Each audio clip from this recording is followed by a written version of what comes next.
Assalamualaikum warahmatullahi wabarakatuh dan selamat pagi. So kita jumpa lagi hari ini dalam sesi sembang santai bersama Asia di FB Live. Okey.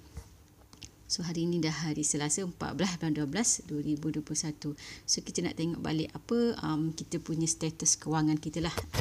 Dah nak sampai akhir tahun kan. So tengok apa matlamat kita, apa kita punya perancangan untuk tahun hadapan dari segi pengurusan kewangan. Tapi hari ni kita bukan nak fokus pada matlamat. Cuma hari ni saya nak kira macam kalau orang yang tak biasa pasal ilmu kewangan ni mungkin agak janggal lah dari segi tajuk yang saya tulis tu, iaitu lari setempat ataupun rat race. So rat race ni apa? Kalau orang yang biasa pasal kewangan dia biasa dengar lah rasanya. Okey, rat race ni maknanya dia lari setempat. Lari setempat tu macam mana kan dalam kewangan. Okey, ini gambaran lah sebagai rat race ni. Maknanya kita berpusing di tempat yang sama, tak ada ke mana-mana. Maknanya kita berada di tempat yang sama.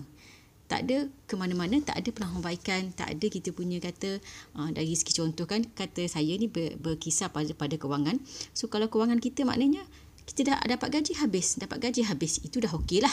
So kalau kata yang lagi teruk, maknanya ada orang yang lagi worse daripada dapat gaji habis tapi dapat gaji, duit dia tu makin orang kata dari segi kekayaan makin miskin setiap bulan, sebabnya cash flow dia negatif.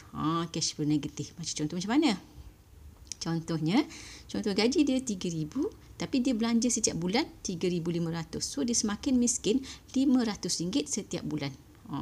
Ada ke tak ada? Sebenarnya sangat ramai kita yang dalam golongan macam tu. Cumanya sama ada kita aware ataupun tidak. Kita perasan ataupun tidak. Kita ambil kisah ataupun tidak daripada cash flow kita tu. Memang kita ni sebenarnya makin miskin setiap bulan. Kita cash flow kita negatif. So macam mana nak tahu? Kena buat cash flow lah. Kena buat kata bajet setiap bulan. Dan kita kena keep track lah apa yang kita beli. So contoh orang yang tak berapa rajin, macam saya yang tak berapa rajin nak keep track. Contoh kata pergi kedai runcit ni beli RM5. Pergi kedai ni beli RM2.5. Pergi beli nasi RM1.5. Contoh kan, tak berapa rajin nak keep track benda tu. So buatlah satu bag. Contoh satu bag kan. Contoh bag macam ni, buat bag macam ni untuk kita punya perbelanjaan harian. Contoh belanja makan, minum semua sekali dalam bag tu. So maknanya contoh kata-kata kita buat kata contoh 500 satu bulan untuk contohnya belanja barang dapur, makan apa semua. So yang tu je. Jadi kita boleh keep track lah sebenarnya cukup tak cukup. Sampai berapa hari bulan cukup 500 tu. Itu salah satu lah. So yang lain-lain, contoh yang lain-lain punya perbelanjaan, contoh untuk minyak kereta ke apa semua, kita buat asingkan. Bila kita asing macam tu, jadi kita tahulah sama ada cash flow kita ni positif ataupun negatif. Itu yang cara senang lah. Okey, cara senang. Sebab kalau kita campurkan dalam satu akaun, so kita tak tahu sebenarnya kat mana yang kita terlebih, kat mana yang kita terkurang. Biasanya terlebih lah, dia susah sikit nak terkurang ni. Cuma mungkin masa PKP hari tu yang part belanja untuk minyak kereta ke semua tu mungkin terkurang lah sebab kita tak keluar kan. Tapi sekarang ni dah banyak sangat dah kita keluar, dah boleh dah nak berjalan-jalan, nak berjimba-jimba kan. So banyak lah kita punya bajet untuk nak keluar tu, dari segi minyak kereta apa semua kan. So maknanya kita ni nak tahu sama ada kita lari setempat ataupun tidak, kena keep track semua tu. Baru kita boleh tahu macam mana kita nak tingkatkan. Dari segi bila kita tengok kita buat cash flow kita tu, kita tahulah mana yang kita boleh kurangkan. Sepatutnya kita kena tahulah. Kita tahu okey, bila kita dah keep track, kita tahu mana yang kita boleh kurangkan, mana yang kita memang kata ini memang tak cukup ni. Contoh belanja makan saya bagi 500 je satu bulan, memang tak cukup. So mana lagi parts yang kita boleh kurangkan dan tambah dekat situ lah.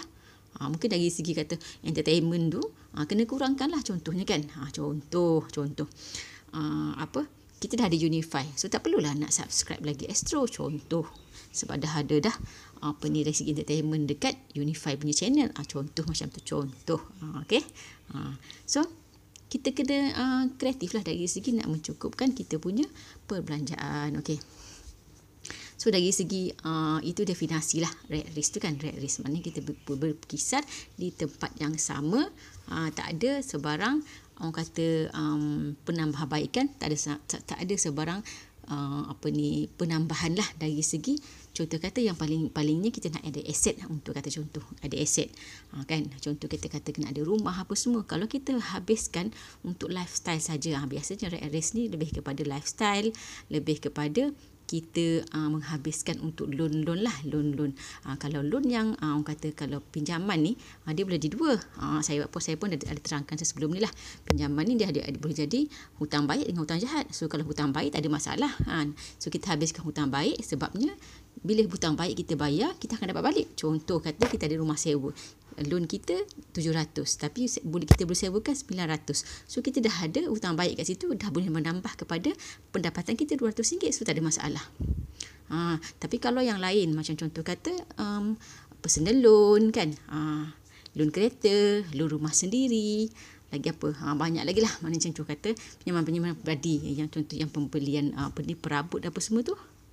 So itu bukanlah orang kata dari segi loan yang baik lah, sebab dia hanya menghabiskan kita punya pendapatan, dan kita akan jadi rat race bila kita tak ada orang kata cara untuk nak menambah baik kewangan kita dari segi yang kita nak habiskan untuk pembayaran semua loan tu lah. Okay, so itu dari segi rat race tu kan. Okey, ini cycle dia lah, cycle dia. Tak nampak muka saya. Saya kata tepi sikit lah. Okey, cycle sekejap ya. Okey. Saya kata tepi sikit lah. Okey, cycle Okey. So cycle ni maknanya cycle kita saya besarkan sikit lagi lah ya. Okey, tak apalah, tak nampak lindung muka saya pun.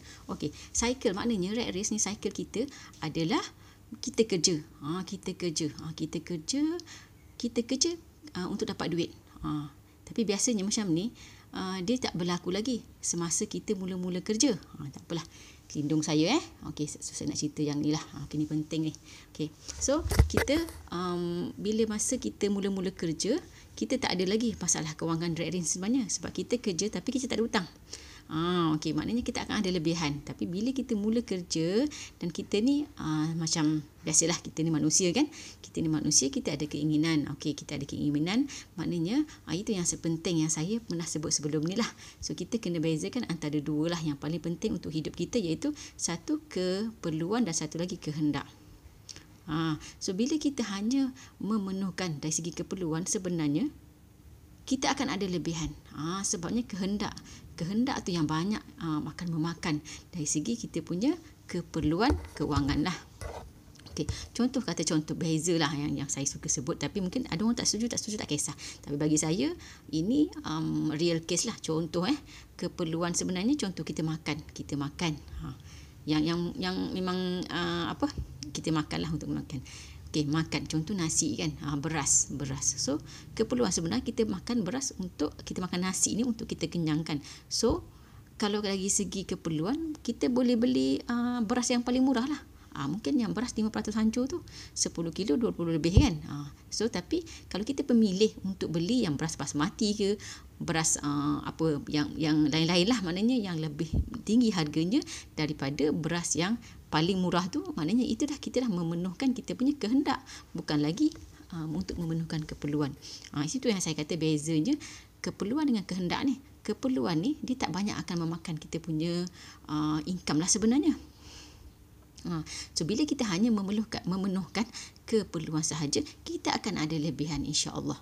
So itu pentingnya kita tahu membezakan antara keperluan dan juga kehendak.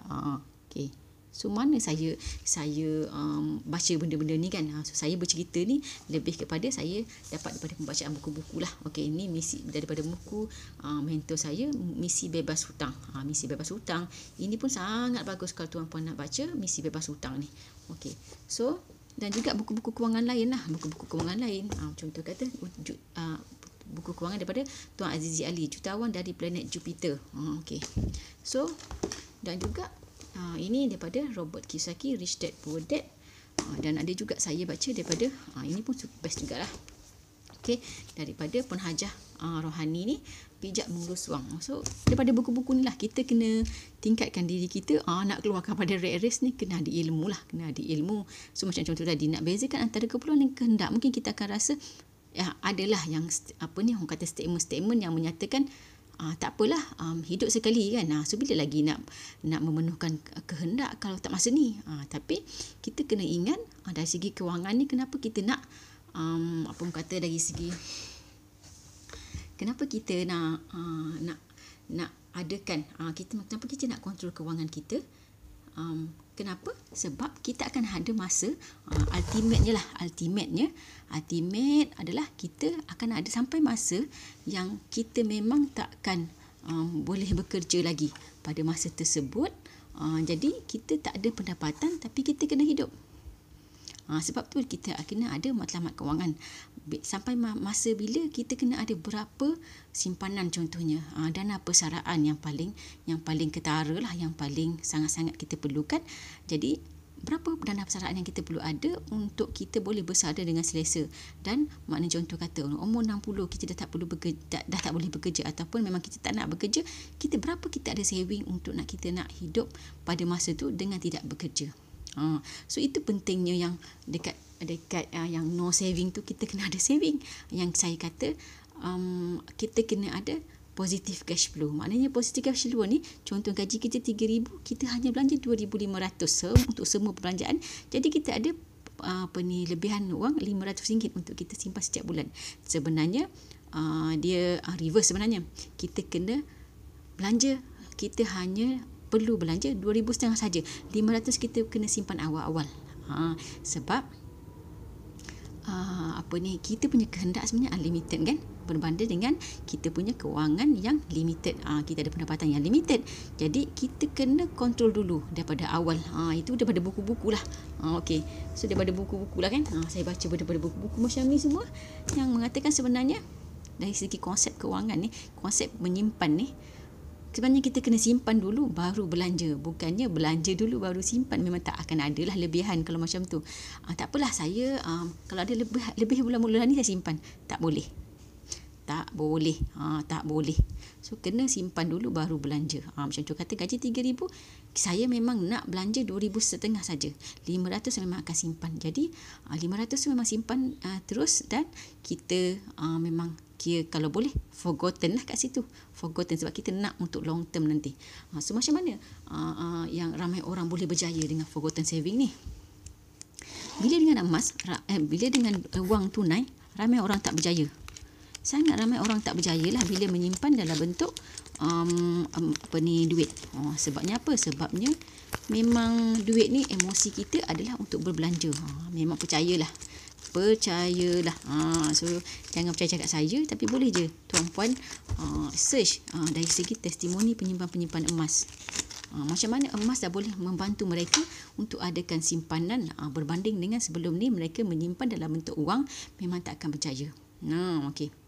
So kita tengok balik kepada cycle ni nanti tuan-puan boleh search lah dari segi testimoni penyimpan emas tu So pada cycle ni, so daripada works tu maknanya kita kerja untuk dapatkan wang. Okey, so kita kerja untuk dapatkan wang, lepas tu kita dapat income. Kita dapat income sebab kita bekerja, dan kita ada bil-bil. Maknanya untuk kita nak bayarlah bil, contoh bil api, bil air apa semua kan. Okey, so kita kena bayar bil kat situ.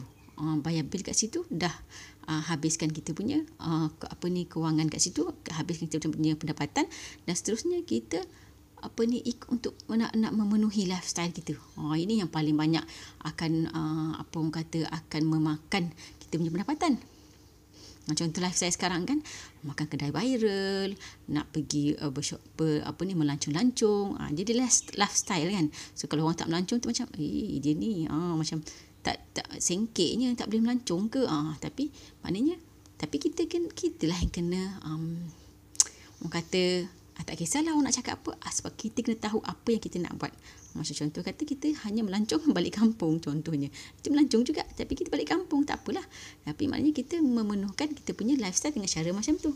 Sebab kita ada kata contoh, kita ada matlamat kita. Berapa kita nak ada simpanan untuk kita nak selesa bila kita bersara. Tak kisahlah orang nak cakap apa. Aku kisah kan. Sebab kalau aku susah pun, bukannya ada orang nak bantu aku, nak bagi pinjam duit, kita pun tak nak pinjam duit orang kan. Contoh. So kita kena tahu apa yang kita buat. Lepas tu, dengan kita belanja, dengan lifestyle semua, lepas tu kita nak bayar hutang lagi kan. Kita tak akan ada saving. Kita takkan ada saving. Itu yang kita kata, bila lepas tak ada saving tu, memang kita dah, maknanya kita dalam masa sama juga kita kena bayar sebab kita dah ada komitmen untuk bayar loan, untuk bayar hutang. Jadinya memang tak akan ada saving. Ini yang kita kata rat race tu, the rat race cycle. Okay. Do you see yourself facing this financial struggle? Maknanya kita struggle kat sini.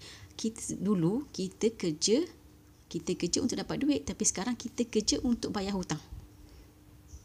Sampai kita tak boleh nak menyimpan. Itu yang kita panggil sebagai rat race, lari setempat. Kita pusing je lah sampai bila-bila.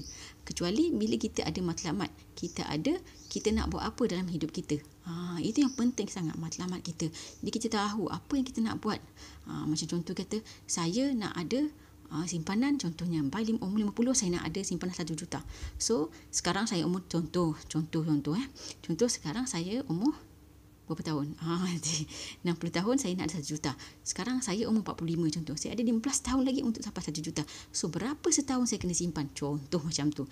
Lagi awal anda bermula, lagilah lagi selesa untuk kita nak menyimpan tersebut. Orang kata, kalau orang kata, kenapa nak simpan banyak-banyak kan? Nak buat apa? Sebab kita tak tahu apa berlaku pada masa tersebut. Sebab kita tak tahu. Jadi kita, orang kata dari segi, peribahasanya, kita kena sediakan payung lah sebelum hujan. Bukannya masa dah hujan baru kita nak pergi beli payung. Dululah. Macam tu. Okay. So itu perumpamaan lah. Okay. So ini rat race life cycle. So macam mana kita nak keluarkan diri kita daripada rat race life cycle ni. So macam contoh saya ada share pada hari Jumaat yang lepas pasal 4 kesilapan biasa orang menguruskan cash flow. Sebab cash flow ni yang paling penting. Cash flow ni yang paling penting untuk kita nak bantu pulihkan kita punya cycle tu supaya dia jadi positif cash flow dan kita ada simpanan. Dan ada simpanan tu beware jugalah. Beware juga. Maknanya contoh yang saya kata tadi, bila orang menyimpan dalam bentuk emas, orang kata simpanan dia tu bertahan lama berbanding bila disimpan dalam bentuk duit. Sebab emosi kita dengan duit adalah untuk bershopping, untuk membeli. Contoh tuan-puan ada 10,000, terus nampak macam aku boleh kot nak beli benda ni. Benda ni keperluan kot. Padahal sebenarnya hanya satu kehendak. Biasa. Sebab apa saya kata biasa? Contoh. Itu kesilapan yang saya dah pernah sebut sebelum ni lah. Kesilapan urus cash flow adalah salah satunya adalah tukar kereta. Contoh. Saya pun pernah buat kesilapan tu lah. Saya tunjuk contoh saya lah kan. Contoh masa saya mula awal kerja, saya boleh je pakai kereta kancil. Masa tu tahun 2004. Boleh je pakai kancil. Tapi bila kita makin bertambah kita punya orang kata dari segi pendapatan, mulalah kita rasa kancil ni kecil lah. Contoh, kancil ni kecil lah. Kancil ni macam tak selesa lah nak jalan jauh kan. Contoh macam tu. So mungkin kita dah mula fikir macam tu. Sebab apa? Sebab kita rasa kita ada duit yang lebih. Sebab macam contoh saya lah, masa tu lah saya tak ada matlamat kewangan. Tak ada matlamat kewangan yang jelas lah. Tak ada matlamat kewangan yang jelas. So saya nak buat apa? Contoh masa tu kata contoh saya umur 30 kan. So kalau saya boleh bermula daripada situ, saya dah bermula, so sangat bagus lah sebenarnya. Saya ada masih lagi panjang untuk saya nak tambah baik saya punya kewangan tu. So kalau ada adik-adik yang baru umur 30 yang menonton dari segi perkongsian ilmu-ilmu kewangan ni, sangat bagus adik-adik mulakan daripada awal lah untuk nak managekan kewangan dengan lebih baik. Sebab lagi awal kita bermula lagi selesa untuk kita dapat matlamat kewangan yang lebih baik lah untuk kita bersara, untuk lain-lain matlamat kewangan. Contoh nak ada dana persaraan, untuk nak ada dana untuk nak pergi haji, dana untuk pendidikan anak-anak, dana nak kahwin contohnya kan. Dan contoh nak kahwin kan banyak juga belanja kan. So daripada awal kita dah boleh mula menyimpan, jadinya tak adalah sampai kita nak perlu ambil contoh loan peribadi. Lepas tu kita nak macam terikat 10 tahun selepas kahwin tak habis lagi loan, contoh macam tu kan. So kita boleh ambil pendekatan untuk nak bermula daripada awal lah. Banyak sekarang sangat ilmu-ilmu kewangan ni dikongsikan oleh ramai orang lah. Okey, ramai orang. Cuma kita je nak atau tak nak. So saya ni pun berkongsi juga sebab saya rasa sangat terpanggil bila tengok kan laporan daripada Menteri Negara menyatakan 75% daripada rakyat Malaysia tak ada simpanan walaupun RM1,000. Sedangkan ramai sebenarnya orang-orang yang ada pendapatan lebih daripada orang kata RM3,000, RM4,000 lah. Okey. So 75% maknanya kita jumpa 10 orang, 7 orang memang confirm tak ada simpanan walaupun RM1,000. So rasa macam aku nak kena bantulah. Saya nak kena bantu. Sebab apa saya kata saya nak kena bantu tu? Sebab saya dah jumpa cara. Saya jumpa cara bila menyimpan melalui emas ni. Contoh kata melalui emas macam ni lah. Melalui emas simpanan public gold ni. Sebab ini adalah simpanan yang saya jumpa masa sekarang adalah yang terbaik lah bagi saya. Sebab dia ada package maknanya dia ada orang kata package yang terbaik. Dari segi kita nak membeli, dari segi kita nak menjual semula. Okey. Semua dia ada package yang terbaik. Mungkin kalau kata contoh dalam bentuk emas pakai emas perhiasan, dia bukanlah package yang terbaik lah sebab dia ada kekurangan yang tersendiri.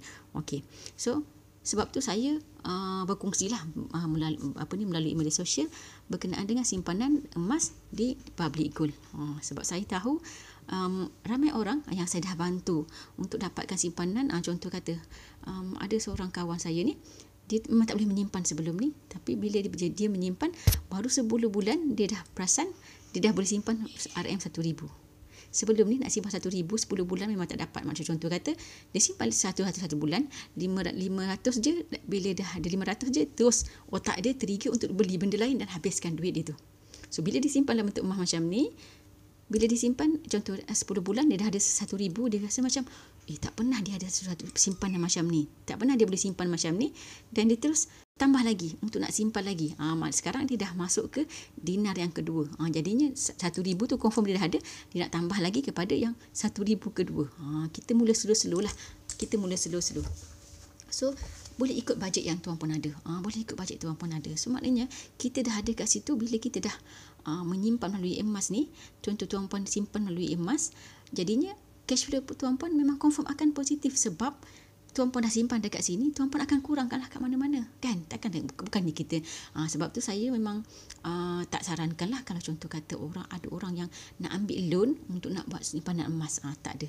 Sebab emas ni dia ada dia punya kekurangan dia juga. Dia tak ada contoh kata kita ambil loan untuk beli rumah dan kita sewakan, jadi kita dapat posisi cash flow bila ada lebihan daripada kita bayar loan. Sebab dia emas ni dia tak ada pendapatan macam rumah sewa. Cumanya contoh kata bagi orang yang nak bermula, nak mula sebelum nak beli aset, nak ada simpanan dulu sebelum nak beli aset, contoh nak beli rumah apa semua, sangat bagus mula dengan simpan emas. Sebabnya untuk dapatkan simpanan tu, nak dapatkan contoh nak bayar deposit, lepas tu contoh nak bayar untuk bayar kos lawyer apa semua. Sebab nak beli aset ni, contoh kata nak buat rumah kan, nak buat rumah ataupun nak beli rumah, dia tak boleh beli pun dengan RM100, tapi dengan contoh dengan emas public gold, tuan-puan boleh mula simpan dengan RM100, lepas tu boleh tukarkan kepada aset-aset lain yang mempunyai kelebihan yang berbeza lah daripada emas. Contoh kata yang bila beli rumah, kita boleh dapat cash flow. Contoh saya pun ada buat juga investment dalam bentuk rumah, sebab saya nak dapatkan positif cash flow kat situ. Untuk saya nak run setiap bulan kan. Sebab sekarang pun saya dah sebelum ni saya seorang pejabat awam, tapi sekarang saya dah tak bekerja lah. Saya say goodbye dekat bos saya, dan saya duduk di rumah saja. Alhamdulillah dengan sedikit simpanan emas-emas saya ada rumah sewa dan bolehlah nak menampung saya campur dengan husband saya punya gaji lah maknanya kan. So jadinya saya tak perlu nak orang kata melalui lah fasa bekerja lagi. So saya sekarang bekerja sendiri dah kata kat rumah. So saya orang kata dari segi kerja hakikinya lah, saya nak memandaikan orang lain lah, memandaikan orang lebih ramai untuk dengan ilmu emas ni, untuk supaya lebih ramai rakyat Malaysia ada simpanan bermula dengan RM1,000 tu. Bermula dengan RM1,000. Maknanya sebab saya kata tadi laporan Bank Negara menyatakan bahawa 75% daripada rakyat Malaysia tak ada simpanan walaupun RM1,000. Jadi orang kata jadi jihad saya lah untuk nak memastikan lebih ramai orang rakyat Malaysia, lebih daripada ramai orang rakyat Malaysia ada simpanan melebihi RM1,000 dan makin bertambah lah. Sebab bila dengan emas, tuan-puan akan rasa emosi tuan-puan tak akan nak jual saja-saja. Berbanding dengan tuan-puan ada duit RM1,000 je, mungkin otak kita dah kreatif. Nak beli tu, nak beli ni, anak nak perlu tu lah, anak nak perlu ni dah, mungkin. So sebab kita bila simpan emas ni, kita lagi rasa sayang lah, sayang. Okay, sayang. So itu yang saya kata, rat race ni dia akan tak akan ada penambahbaikan lah kepada kehidupan kita. Sebabnya apa? Sebab kita dapat RM3,000, kita habis RM3,000. So mana nak simpannya? So kita kena tahu di mana duit kita, di mana duit kita dihabiskan. Jadi kita kena keep track kita punya cash flow. Keep track cash flow kita. So cara yang paling senang tadi, macam contoh yang saya tunjuk tadi kan, kita ada satu bag, macam contoh kata, mana bag saya tadi? Mana bag saya letak tadi? Oh, kat sini. Contoh saya ada satu bag macam ni untuk kata ni duit ni untuk saya nak belanja untuk kata barang basah. So, barang dapur saya nak makan kat kedai ke, makan kat luar ke, makan untuk beli barang-barang basah kat dalam ni. Jadinya itu cara konvensional lah, konvensional. Sebab kalau kata contoh kita masuk dalam akaun dan semuanya dalam tu, contoh nak buat untuk beli minyak, beli kereta, untuk maintenance kereta, apa lagi? Untuk nak bayar taska anak contohnya. So dia akan tak nampak. Dia tak nampak. Sebab saya percaya ramai orang juga yang macam saya yang tak berapa rajin nak tulis setiap kita punya perbelanjaan lah. Nak tulis satu-satu. Satu hari bulan aku beli apa ni. 2 hari bulan aku nak beli apa ni. Tak. Saya rasa tak ramai lah. Mungkin ada orang, tapi saya rasa ramai orang yang macam saya. Jadi saya ambil pendekatan yang saya baca daripada buku-buku juga. Kita separatekan untuk setiap perbelanjaan tu, jadi kita boleh keep track kat mana duit kita habis banyak. Contoh saya kata tadi, saya ada satu bag untuk nak untuk belanja barang dapur contoh. Aku pernah tengok lah, ada seorang ni, dia orang kaya lah, dia orang kaya, ex-boss saya, sangat kaya lah, sangat kaya. Dia boleh datang kereta, husband dia businessman lah, dia boleh datang kereta hari ni kereta lain, esok kereta lain, lusa kereta lain. Kenapa puan pakai kereta hari-hari pakai kereta lain? Sajalah kan kita tanya. Dia pun cakap, ini kereta yang paling depan duduk dalam gate, yang lain duduk dalam-dalam, susah nak keluar. Husband saya datang nak balik lambat, dia dah bawa kereta saya, jadi saya bawa lah kereta ni. Maknanya dia sangat kaya lah, dia sangat kaya. Okay. So dia pernah macam pergi makan-makan dengan kami. Dia bawa keluar satu beg. Dia kata, ini saya nak kena ambil ni, saya pinjam dululah. Ini beg untuk saya beli barang basah ni, barang dapur. So, orang kaya pun buat macam tu. Orang kaya pun buat macam tu. Maknanya kita kena tirulah cara orang kaya, sebab kita nak mengikut cara orang kaya sebenarnya. Kan? Orang kaya dia berbelanja apa yang dia dah allocatekan. Bukan dia berbelanja apa yang dia nak belanja. Sorry. Okay. So kalau dia falsafah dalam hidup ni senang je sebenarnya. Falsafah dalam hidup ni kita kena ikut orang dah berjaya, senang je. Kita nak ikut orang berjaya, cara orang tu buat, jadi kita akan berjaya juga insya-Allah. Sebab tu macam contoh kata Nabi kita dihantarkan dalam dunia ni untuk nak jadi mentor kepada kita dalam untuk orang kata cara hidup lah, lifestyle. So kalau contoh kata untuk kewangan ni, kita boleh ikutlah yang Nabi mungkin dia dah bagi secara orang kata secara generalnya, kan, yang Allah ada sebut dalam Al-Quran. Orang kata jangan membazirkan. So jadi kita jangan membazir lah. Kita jangan membazir. Kita kena ikut apa sebenarnya kita punya keperluan dan juga kita punya pendapatan lah. Keperluan tu boleh jadi keperluan masa hadapan untuk kita nak menyimpan. Baik kita nanti kita akan sampai satu masa, kita akan sampai masanya kita tak boleh bekerja dan kita perlu ada pendapatan. Kita perlu ada maknanya pendapatan. Cara macam mana? Dengan tak bekerja tu ada pendapatan. Contoh kata kita ada aset, contoh ada rumah, kita ada rumah sewa yang boleh bagi positif cash flow. Tapi daripada awal kita tak beringat, kita tak ada matlamat-matlamat kewangan macam ni untuk kita nak gunakan nanti masa kita dah tak boleh bekerja. So at the end akan ada sampai satu masa yang kita memang dah tak boleh bekerja tapi kita terpaksa bekerja juga. Okay. So ultimate lah sebenarnya, ultimate lah dana persaraan tu. Mungkin ada di tengah-tengah perjalanan hidup kita ni, ada banyak lagi patah-patah dengan orang lain. Contoh kata, yang tadi nak beli rumah. Contoh kata, untuk dana pendidikan anak-anak. Contoh yang belum kahwin, kita nak perlukan dana untuk berkahwin. Kan? So banyak sebenarnya check point di tengah-tengah kehidupan kita yang kita perlukan duit. Yang kita juga kita ada orang kata dana kecemasan. Itu pun salah satu yang paling penting lah. Saya tak sebut lagi tadi sebab saya kata ultimate-nya kan. Kita kata kita hidup kita bagus je. So tak ada benda-benda yang kecemasan kalau kata macam tu. Tapi sebenarnya kita kena anticipate lah. Sebenarnya akan ada masa yang kita perlukan kecemasan. Contohnya kalau kita tak ada saving langsung, contoh kereta kita tiba-tiba breakdown tengah jalan yang memerlukan yang kita memang tak boleh nak claim insurans contohnya. Kita perlukan duit untuk nak baiki benda tu. Macam mana? So mungkin kita perlu tebalkan muka pergi meminjam orang ke macam mana kan. So at least contoh kata kita ada dana kecemasan, kita bolehlah gunakan dana kecemasan kita tersebut. So dana kecemasan ni pun kalau kata orang yang memang yang tak boleh menyimpan, tak kisahlah, disimpan je lah dana kecemasan dalam bentuk emas. Sebabnya kalau simpan dalam bentuk duit mata akan ada, simpanlah dalam bentuk emas. Walaupun mungkin dia nak perlukan dalam masa contoh kata dia baru je beli contohnya 10 gram, bulan ni habis, so bulan depan dia dah nak kena guna. Mungkin dia boleh pergi pajak lah. Kalau nak jual mungkin lah belum dapat lagi keuntungan, pergi pajak dulu untuk nak gunakan duit. Tapi at least dia ada emas tu.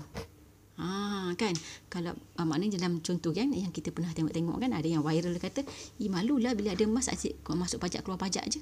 Tak payahlah malu daripada nak tempalkan muka pergi jumpa orang nak pinjam duit orang, lagi malu kan. Baik kita punya aset sendiri, kita boleh nak cairkan dengan senang. Okey. So banyaklah caranya. So kita nak keluarkan daripada lari setempat ni. Tapi contoh salah satu cara yang paling mudah adalah dengan tuan-puan menyimpan dalam bentuk emas macam ni lah. Sebabnya bila contoh dalam bentuk emas macam ni, emosi tuan-puan akan terjamin, akan terjaga daripada nak shopping barang-barang yang bukan keperluan. Sebab saya percaya ramai orang juga yang macam saya, kadang-kadang kita beli barang, lepas tu rupanya barang tu kita tak perlu pun. Dan at the end, kita tak guna pun barang tu. So macam kita dah membazir lah kat situ sebab kita tak guna kan. So bila kita minimizekan duit ada kat tangan, contoh saya kata tadi, saya kata tadi pasal dana kecemasan tu kan, maknanya kita minimizekan wang untuk kita belanja untuk sebulanan dan juga 3 bulan pendapatan yang untuk dana kecemasan. Jadi kita tak ada lebihan duit yang kita boleh ingat. Contoh kan, contoh nak tukar sofa lah, sedangkan sofa tu elok lagi. Contoh macam tu. So bila kita tak ada duit yang lebih, jadi kita tak ada teringat nak tukar sofa tu. Kalau mungkin tengok sofa yang macam elok je lagi, tak payahlah sebab tak ada duit pun. Contoh. Tapi bila kita dalam bentuk emas ni, maknanya duit kita tak ada. Sebab duit kita dalam ni, kita tak nampak lah. Contoh kata yang ni 10 gram ni 2,600 lebih, campur dengan ni 1 dinar ni 1,000 lebih, maknanya dah dekat 4,000. Tapi kita tak nampak 4,000, kita nampak 10 gram campur 1 dinar. Jadi kita tak terbayang kat sini dah boleh tukar kepada satu sofa. Kecuali lah sofa kita tu sangatlah nazaknya, memang tak boleh nak duduk kan contohnya. Tapi boleh je minimalis kan. Pakai tikar je kan. Contoh. So tak kisahlah, maknanya kita tengoklah apa keperluan kita. Kalau contoh memang sangat perlu untuk ada sofa, so boleh je pergi jual ke. Sebabnya at least kita ada juga duit. Berbanding dengan kita memang tak ada langsung dana untuk nak membeli apa-apa barang keperluan. Dan kita terpaksa berhutang. Contoh ramai orang yang sekarang untuk beli perabot pun kena berhutang. Kalau hutang-hutang yang macam tu, maknanya kita dah menggunakan pendapatan kita masa depan. Maknanya kita dah makin kurang. Sebab itu kat situ boleh tengoklah dari segi cash flow, sebenarnya kita dah negatif cash flow lah kat situ. Sebab kita dah menggunakan duit kita untuk bulan depan tu untuk bayar hutang kita yang memang tak memberikan pulangan kepada kita. Okey. So kalau perkongsian saya ni berkenaan dengan rat race ni kan, tadi saya ada kongsikan cycle tu. So kongsikan cycle ni, cycle rat race ni, kalau tuan-puan memang rasa macam aku berada dalam cycle ni kan, so kerja, dapat duit, bayar bil, habiskan untuk lifestyle, kan nak makan kedai-kedai yang viral ke, tak ada saving, lepas tu bayar loan saja. habis macam tu saja. So boleh fikirkanlah macam mana cara untuk kita nak keluarkan daripada rat race macam ni kan. So mungkin salah satunya dengan tuan-puan cuba tukarkan untuk saving dalam bentuk emas supaya saving tuan-puan lagi senanglah untuk meningkat. Okey. Okey. So kita jumpa lagi di perkongsian saya yang lain. Semoga ada manfaat daripada perkongsian saya ini. Dan kalau tuan-puan rasa, aku tak pernah dengar pasal rat race ni, aku tak pernah tahu. Bagus jugalah kan. So bolehlah dikongsikan untuk kita pun dapat sama-sama dapat manfaatnya, dan tuan-puan pun dapat pahala lah bila berkongsi dengan orang lain yang orang lain pun tahu berkenaan dengan rat race ni. Jadi kita boleh mengeluarkan diri kita daripada rat race dan ada simpanan yang lebih baik lah untuk simpanan masa depan. Okey, so kita jumpa lagi. Assalamualaikum warahmatullahi wabarakatuh.